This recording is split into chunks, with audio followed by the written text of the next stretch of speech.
Evening and thank you for joining us. Thunder Bay Police Chief Darcy Fleury says the demands on the force are increasing, and he's concerned about the toll that takes on his officers. Fleury has begun issuing a monthly message to the community, which highlights major incidents and the number of calls they deal with. Josh Morano sat down with the police chief today and has more. Josh? Thanks, Riley. Chief Fleury says the monthly messages are part of his commitment to public engagement and transparency. He's hoping they not only keep the public informed, but also reduce the number of non-urgent calls they receive. Almost 4,100 calls in February 2024 alone, up 9% from last year's total. Intimate partner cases, assault, and suicide calls all saw significant increases compared to February 2023.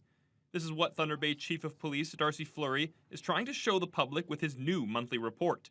While he wants to ensure safety first and foremost, Fleury says these do take a toll on the workload officers have, specifically with mental health calls, as 2 officers must accompany the person until they are prioritized by a doctor.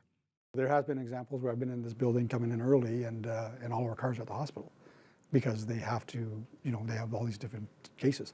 We have seen an increase in mental health calls. It doesn't mean it's a true mental health call where the person is going through a crisis, but it comes in as a call, so we have to treat it that way. Heavy on the resources. Fleury adds there are other avenues for people to take who are experiencing mental health crisis without dialing 911.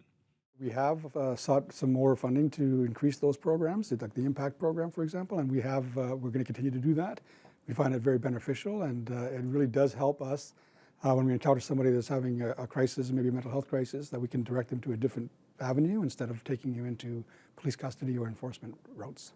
This week, he reported to the Thunder Bay Police Services Board that the 2023 police budget was overspent by $2.8 million, mainly related to staffing and overtime costs.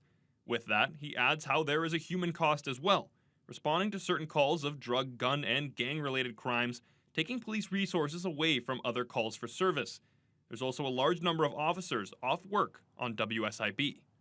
I think we're good with the resources we have. We just need to really find ways to reduce some of the cost, which is, maybe helping some of our officers that are injured to make sure that they're safe and that they're able to come back to work, kind of those kinds of things, as well as just really taking a good hard look at the kind of workload that we do have right now. Josh Morano, TBT News.